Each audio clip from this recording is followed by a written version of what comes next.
ओम नमो भगवते वासुदेवाय। प्यारे दोस्तों, स्वागत है आपका आपके अपने YouTube चैनल मेरा धर्म स्टूडियो में।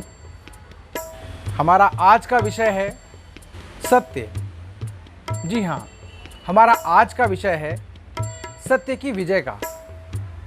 वैसे यदि आप किसी से पूछेंगे कि यह धरती किस चीज़ पे टिकी है, किस बात पे टिकी है, तो लोग कहेंगे विश्वास पे।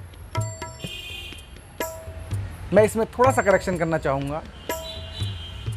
धरती टिकी है सत्य पर। जी हाँ, विश्वास सही है, परंतु हम कैसे किसी पर विश्वास कर लेते हैं, हम कैसे किसी दूसरे की मदद करते हैं, क्योंकि अभी भी संसार में उन लोगों की संख्या बहुत अधिक है जो सत्य वचन का पालन करते हैं, जो सत्य बोलते हैं। तो जो विश्वास भी है वह सत्य पर ही तो निर्भर करता है। यदि सभी असत्यवादी हो जाएं तो कौन किस पर विश्वास करेगा। तो हमारी आज की कथा इसी विषय पर है कि सत्य सदैव विजयी रहता है। सत्य ना तो झुकाया जा सकता है और ना ही सत्य को परास्त किया जा सकता है। हमारी आज की कथा हमें सुनाएंगे पूज्य पंडित श्री ब्रजेश कुमार शुक्ला जी। तो आइए आनंद लेते हैं सत्य की विजय की इस कथा का। यदि आपको वीडियो अच्छी लगती है तो आप लाइक कीजिए, चैनल को सब्सक्राइब कीजिए तथा नोटिफिकेशन के लिए बेल आइकन दबाइए, जिससे आपको आने वाले बहुत सारे वीडियोस का नोटिफिकेशन मिलता रहे।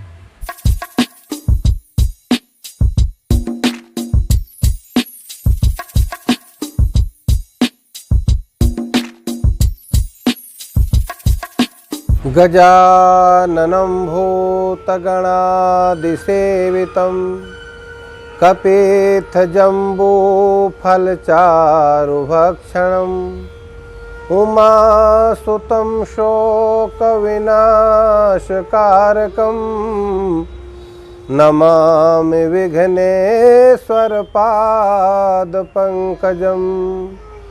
बोलो वृंदावन बिहारी लाल की जय। प्रस्तुत कथा सत्य की विजय पर आधारित है। इसका शीर्षक है सत्य की विजय। हमेशा सत्य की विजय होती है।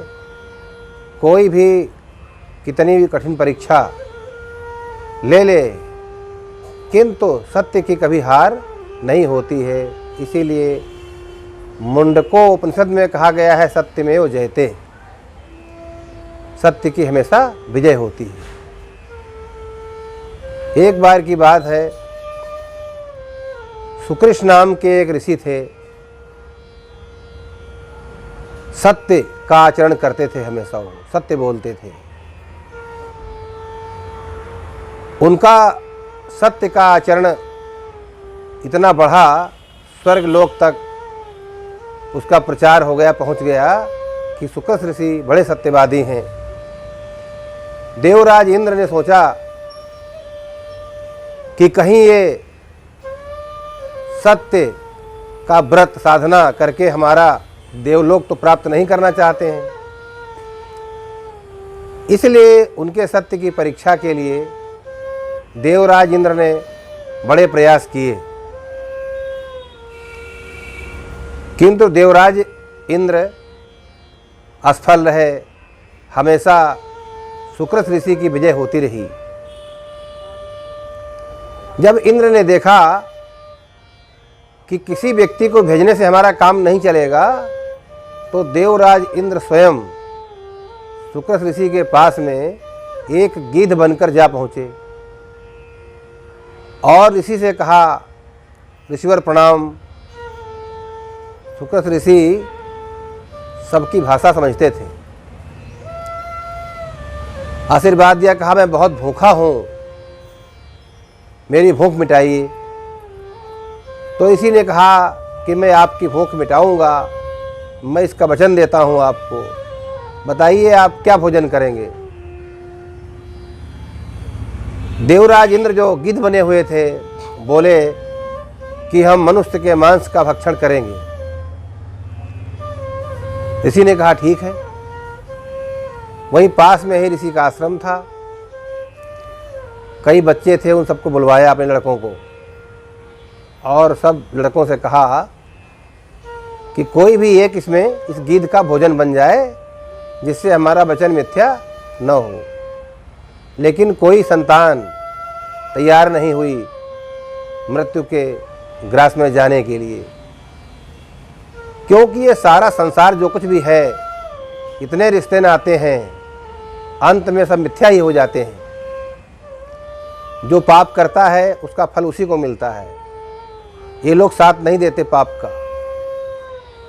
इसलिए जो है जब ऋषि ने देखा कि हमारा कोई पुत्र तैयार नहीं हो रहा है, तो पुत्रों को श्राप दे दिया कि तुम चले जाओ, पक्षी की योनि में हो जाओ, तुम्हारे अंदर मनुष्यता नहीं रही। जो अपने बड़े बूढ़ों का मान सम्मान नहीं करता और उनके वचनों को पालन करने के लिए कुछ त्याग नहीं कर रहा, ऐसा पुत्र न होने से ही अच्छा है, ऐसे बच्चे न होने से ही अच्छा है।